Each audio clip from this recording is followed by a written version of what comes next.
Hey guys, and welcome back to our channel. We are back with another episode of the Challenge World Championship. This is episode 6, 7. This is episode 7. I think every week I'm like one episode off. This is episode 7. So we're gonna hop right into it.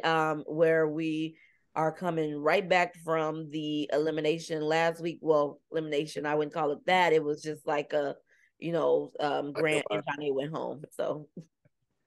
So, like you said, now that Janae and Grant is gone, we are down to the final 10 teams. And, everybody is starting to really feel the heat that the competition is really amping up.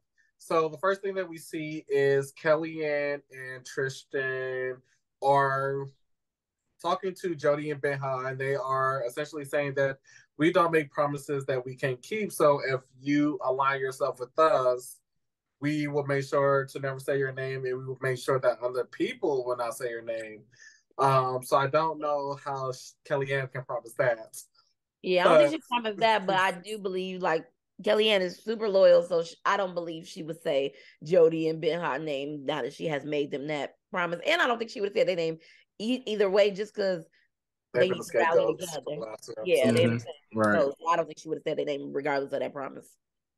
Yeah, so essentially they are planning to basically take advantage of the cracks that is showing in Team USA and really trying to shake some things up in the house altogether. They are, so we kind of see Justine and Tori have a conversation about getting Team USA back together. And she essentially saying that her and Danny are constantly bumping heads because they can't seem to agree on who to vote for. And right now, everything is just pretty much a shit show. And then we also see that Bananas is in the room the whole time, eavesdropping from the closet. Yeah, I don't know. USA, yeah, they're very fractured as a team. The only team within USA that is like agree with each other, but they're not on the same thing. Tori agrees with Bananas and Justine, but her partner don't. So it don't matter. Like it's just it's a mess with Team USA. But they do have the most amount of they have the most numbers collectively as a country, even though it don't matter if your countrymen do not vote with you. So it don't really matter. Yeah. So we also see a quick scene of Danny saying the same thing, essentially, that he feels a little defeated. He also said something that I've been saying since episode 1, is that Danny is not playing the game that Danny is supposed to be playing. He even said it. He said he's arguing with people. He's becoming public enemy number 1. He's like, I can't play the game that I want to. Like, this is not the game that I want to play. And I'm like, Danny, I'm glad you can see it, because this Danny is not the same Danny that was in USA. No, no, the hell it wasn't. He knew better. He knows a lot better, and I think he realizes that being the most hated dude in the house is not fun. Yeah, definitely when all eyes are on you, and yeah. So pretty much this episode pretty much moves kind of quickly. It was weird pacing, like nothing happened, but a lot happened at the same time. So we see a Dr. Phil moment where Amber is leading a lemon squeeze for Theo and Kaz, essentially saying, how does it feel now that you're back in the house? Also, I feel like Tori and Jordan should have been there to kind of impart some wisdom of how to compete and reconcile and still be friends, from people who played in the challenge. But nevertheless, they said they are forming a new friendship. Theo says that he's matured and really grew, and he understands kind of why they ended their relationship, or why their relationship came to an end. And that, they just, hope to be there for each other within the house at least. Theo made sure he said, in the house we're friends. I don't know about the outside. Hopefully they can work it out outside of the house and still be friends. But yeah, it's gonna take some time for that to heal. Yeah.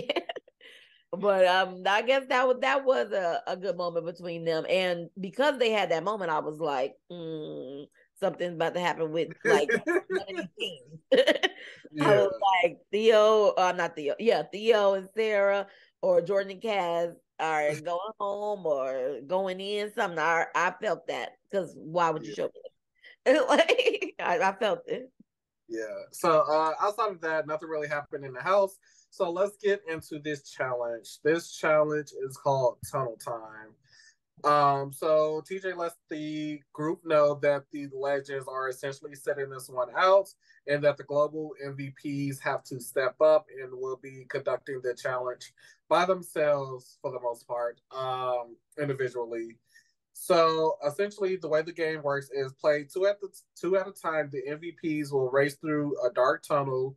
Well, they have to do an obstacle course apparently. They have to do like this obstacle course, race inside this tunnel, not even race, go inside this tunnel, find the flags that correspond with all the countries, and each flag or the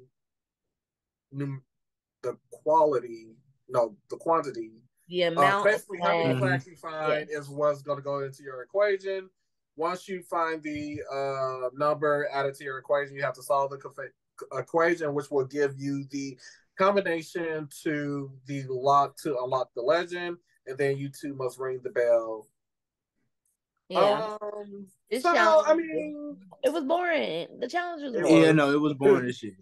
Let's just keep it a bug. This shit was boring as hell. There was nothing exciting about it. These fuckers were working together in the damn tunnel. Yeah. Like they didn't make it interesting. They didn't make it even remotely competitive. It was just who can do math problems the fastest. Yeah, I'm about to say it really came down to the math problem. Yeah. Yeah. I just felt like if they was going to do the whole tunnel thing, they should have did it kind of how they did All Stars 2 final, where they had the little cave and they had the flashlight and they had to kind of find the flag and it had a number to it or whatever the case may be, and they run out and then solve the equation. It should have just been like the flag should have had like a number to go a part of the equation. It should have been like a fill in the blank equation and then solve. Like give it something, give it the grand accoutrement that it needs. Like I don't know, maybe they spent all their budget on flights, so on flights. No, yeah, it was very boring, man. Yeah. I didn't enjoy I didn't enjoy that aspect of it at all. Yeah, I'm about to say the challenge this episode was the least interesting thing about the whole episode. I thought the episode was interesting, but the challenge, I was like, okay, just tell me who won the challenge. Like, right. So I can know what's about to happen. Yeah. So basically they only have 45 minutes to do this. Everybody pretty much solved it outside of Benha and Jody.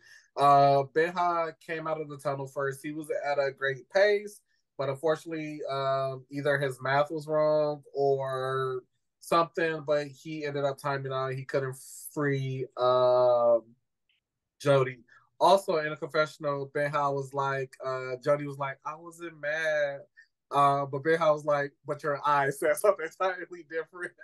So, yeah, I was thinking. Let her know, Benha. And then the other team was Cass and Jordan. Cass went with Troy. They both had to go back in. I don't know what they was doing. Make any sense because they damn near went last, and then it also didn't make sense because it's like, bro, just count the damn flags and memorize. And it's just like, if y'all flags, the total flags don't match when you write the shit down, somebody wrong. Yeah. It had to be the math though, because the person she went in there with was it Tristan? The person she went in there with got it. So it was the math. Yeah. So Cass literally said, "What is 6 times 7?" I'm like, she should have did what Emily did. Scream it out. If you don't know, Jordan might know. Scream it out so Jordan tell you. That's what she did, but I think it was Savannah saying that the fact that she didn't know 6 times 7. Like, come on now. Now, the one where when she said it was like, what is 7 times like it was like 100, it was 194 times. It was like 190 something. I was like, that's fine. He's supposed to know that. He's a goddamn contractor. He's a damn mechanical engineer. I get that. I'm fine with him answering that type of math question. 6 times 7, though? Like, 6 times 7? You couldn't even, like, draw, like, little lines, like, multiple lines, and just count the groups. 6 times 7? 6 times, if she didn't know 6 times 7, do 6 times 5, you know that. And then just add to that. But it's just sad, everybody, math is not everybody forte, But I'm also sick of them putting math on this damn show. They don't know it. So stop putting math questions on the show. That's the whole point. A challenge. That's the point. Yeah. They can't do Hall Brawls every challenge. Oh no. The damn show was built off of that. I don't want to see the Hall Brawl not every time. So TJ announces that the top 2 teams are Sarah and Theo and Emily Yes, with a minute and some change separating them. Turns out Emily and Yes was the faster team, so they are the overall winners. And then from that point, everybody was like, well, it is time to shake up the house. Yeah, I mean, this is this is the opportunity to throw in somebody big, and at this point, it's not really anybody I think that they consider layups, except for maybe I guess they would keep throwing in Jody and Ben. Jody and Ben is the only layup left, which is disrespectful to Jody because Jody's not a layup. Not layups, but Ben is a layup, but Jody is not a layup. I don't think we actually. Rodri was a layup because I don't think nothing has happened to make him a layup. But I think they would keep saying his name because he give off layup vibes. So we're back in the house, and basically Tori comes with a Team USA meeting, and they are essentially like, okay, this is worse. Tori was panicking this whole episode, but she's like, this is worst case scenario. We need to make sure that we are all on the same page so that when we get to nominations, you said what? I said, yeah, she was panicking. Even the way she approached that conversation was like, okay, I just want to make sure this is what we're going to do. Like, right? We're going to do this. I need for us to do this. And I was understand, girl. She was like, I need a verbal yes. I need y'all to sign this paper. Like, this is the plan. Yeah, so, Ben, Sarah, Danny, yeah. So, yeah. It was crazy because they also, when they were talking about their plan, so basically they was like, everybody already said Jody and Benha, so that's the easiest thing to do is just continue to vote down. And then they said to kind of make Emily and Yes pick another Australian, or to kind of save Darrell and Kiki and kind of let them be a burn. They would nominate Darrell and Kiki as the other vote, so that Team Australia will of course save Darrell and Kiki, and then Jody and Benha automatically go in by default. And then it's funny that while Tori was explaining this plan, literally everybody in Team USA is like, I don't trust anybody on this team. Yeah, everybody was like, Danny was like, I don't trust Ben. Sarah was like, I don't trust Ben. Danny didn't give a shit. Sarah didn't give a shit. Theo, I don't remember Theo even being there. He was there. Casey didn't care. Ben was like, Ben already knew he was going to betray. I don't give a fuck what you doing. Johnny, the only one who actually cares. And then the second it came to actually doing something, this fucker said, not it. Like, he don't even want to go along with this shit deep down. Yeah. I mean, I knew Ben was going to do something when he was like, I'm only Team USA for the optics. I was like, he already was. Ben knew he wasn't about to go with that plan. He already knew it. Especially once what happened afterwards. He was like, yeah, I already know I'm not going with that first plan. I mean, in theory, it was a good idea. I'll say that. It was a good. It could have worked, but Team USA. It was a good-ish idea. I think throwing Darrell's name out there was kind of stupid. Yeah. I think that was like. Yeah. Darrell? Of all people? Like out of everybody, Darrell, because I think Darrell would go with y'all. Like if not only that. I think Darrell playing in the middle. He doesn't. That's what I'm saying. He didn't have. You would have had a vote more so go your way if you kept Darrell's name out of it. Also, it would have made more sense, in my opinion, to throw in Kellyanne if the whole concept of the show that you fuckers have been playing was get out every single country, and there's only 2 UK teams left, and one's already in. So process of elimination would just be throwing the other one alongside Jody and Benha. You solve that problem.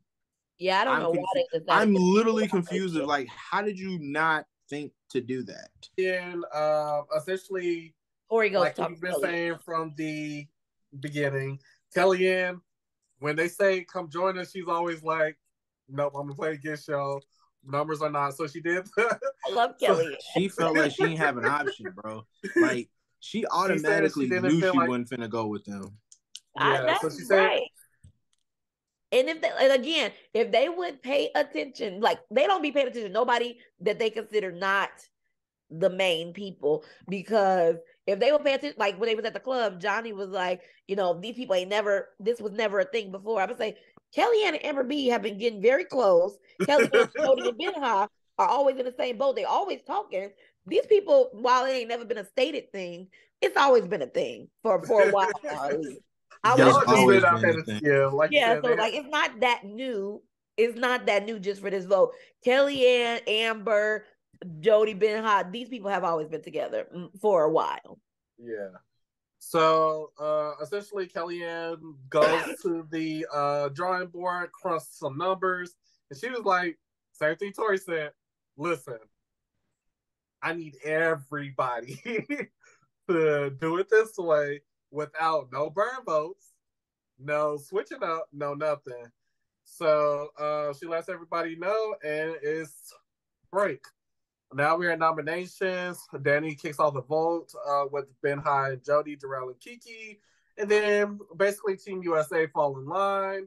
And then Tristan was like, all right, I will vote for Sarah and Theo, and I will vote for Bananas and Justine. Justine is like, wait, what? Wait, what? I was like, and it's so unfortunate because, you know, I was like, not my girl. Don't put Justine in. Yeah, so basically everybody else votes for Sarah and Theo and Bananas and Justine. And then we finally get to, they did this on purpose, of course, because how all Team USA go, then you go to the opposite end, and then you just leave Casey and Ben. So Casey and Ben were the deciding vote, and they had to decide if they would make it a stalemate or, you know, do what they got to do. So this kind of freaks them out. And then because the last time it was a stalemate, they were the ones who got voted in. So they decide to be essentially turncoats and vote for Sarah and Theo and Tristan and Kellyanne. And that makes Sarah and Theo and Bananas and Justine are losers. Yeah, and I'm just Nanas is now. I'm okay with Ben's and Casey's decision. I would like to say, Kate. At first, I was very surprised that the game Casey is playing, that she's not automatically going with this majority people, because that's what I thought that she would do. But pleasantly surprised. But back to Ben. Casey is showing a different. Like I said, Casey, now that she's not with Josh and Fessy and she's not with Nani, I feel like Nani was holding her back. So now she's back, and she's completely. How does Nani catch a straight every time you mention her name? So I didn't like at first how they didn't want to stalemate because of the fact that they got voted in last time. I was like, you know, if you stalemate this time, it's still not going to be you. But then it was. You don't know. It could be because. But then I was like, well, it could be them because they were the easy pick last time. So it was like, I get it. 4 people been in elimination, so I'm pretty sure it would have been between. Yeah, it would have. They would have been an option. So I think they would have definitely been an option. That's why I wasn't faulting him. And like for Sarah to be like, he could have did this, Ben could have did this. Why did I do that? Like, I got a sure thing of me not going in or me possibly going in. I'm gonna take the sure thing, baby, and I'm gonna go against you. And it's so funny because Ben did that one little burn vote, but he made sure the one vote he did was Sarah and Theo. The nominations are out. Cass is kind of speechless because she don't want to go against Theo. But in retrospect, Emily and Sarah, I don't know why Cass, like, she knew she was gonna go. Like, Sarah is Emily's number one. Like, that was a no-brainer that Justine and Bananas was going in. But Cass has this emotional moment, and whatever the case may be. And then we get to elimination without no second guessing. They instantly Justine's Bananas. They said Justine Bananas. Do good tonight. I'm not even gonna beat around the bush. You're going. Elimination is called Lock, Stack, and Barrel. Essentially, it's a strength and endurance with a little bit of memory. They basically have to once the target cover is pulled off, it will reveal a key of barrels with different designs and such. They have to essentially rebuild this themselves. And yeah, once they rebuild it, they have to hit the buzzer. And pretty much Johnny and Justine, he learned from his last elimination. It was like, no, he actually didn't learn from his last elimination. No, he did not learn. Actually, he didn't learn. Yeah, he didn't. He learned to an extent. He learned to a fault because he did learn, and he learned that I need to make sure that all these pieces are here. That's what I'm saying. I will say, given the fact that it was just the 4 countries that are represented in the game, it was fairly easy to just be like, well, I know what the flags and stuff look like. Yeah. But it's just very much simple as small details, people. Yeah, small that detail though was so small. That was just like so small though. That would genuinely piss me off. To that point, Jordan did the same thing, but Tori it was like attention to details. I do think week.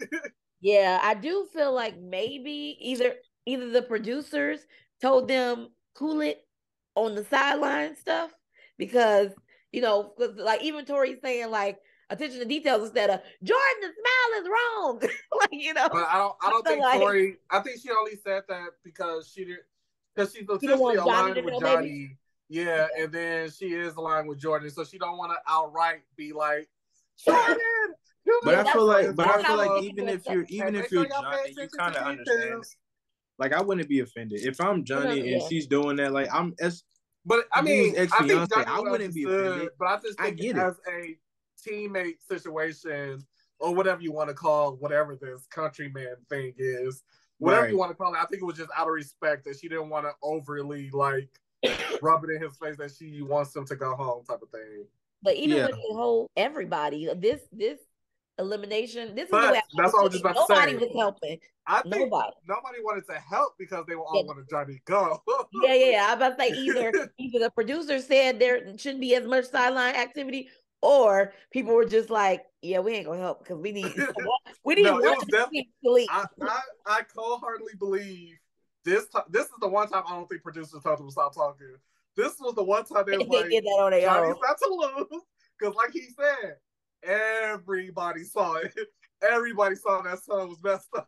But I could imagine if I was in that elimination and I see the Argentina son, the flag, I would be like, I wouldn't even notice it because I wouldn't even think about it. Yeah, but that brings the question of, because they separated everything, so how did y'all not see it was 2 sons? Yeah, I'm about to say, where was the other son? If it's an option to switch it, I would switch it. Yeah, so that's why I was like, because based off their original strategy, it was to separate everything by, what it looked like, and then kind of put it together. So yeah, Justine was kind of just like, she seemed like she was just confused because it seemed like we got everything. She didn't know what was going on for real.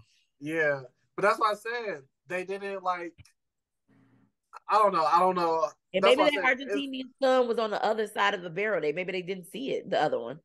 Yeah, that's the only possible. But yeah, literally nobody. Troy and Amber in the confessional was like, something not right about that son. We're not gonna say nothing. Right, I'm not gonna say a word. I'm gonna just let him have it. So yeah, literally everybody set Johnny up to lose, and when he did, so Johnny and Justine did, of course, buzz in first. However, TJ told them that it was wrong. Jordan and then that's how you know they wanted Johnny to lose. Because Jess was like, where's the Navy? Jordan was like, what you like, Navy? There's no Navy, da da da. Oh, yeah, you're right. They noticed the Navy blue wasn't showing, and then they was able to take that barrel out and get the right one. So you're right. They wanted Johnny to lose. They were able to help because Kellyanne was screaming. I truly feel like they didn't want. I truly feel like they didn't want no part of Johnny anywhere near that final. With Jordan and Cass winning. Whoops, whoops. Johnny was a little upset that nobody told him that his son was, messed up. But he took it like a sport, and Johnny and Justine are now gone with the promise from TJ that they will most likely be seen again. I'm sure they'll be seen again. And also, I do want to mention Johnny and Justine are great partners. But let's get into the fantasies draft. I'm in third place, I know. So right now, in first place, I am still holding up first place. I lost a lot of points, but I'm still holding my lead. Right now, I got all my players, or I didn't lose anybody this week. My team really didn't do nothing this week. My team was just very much quiet.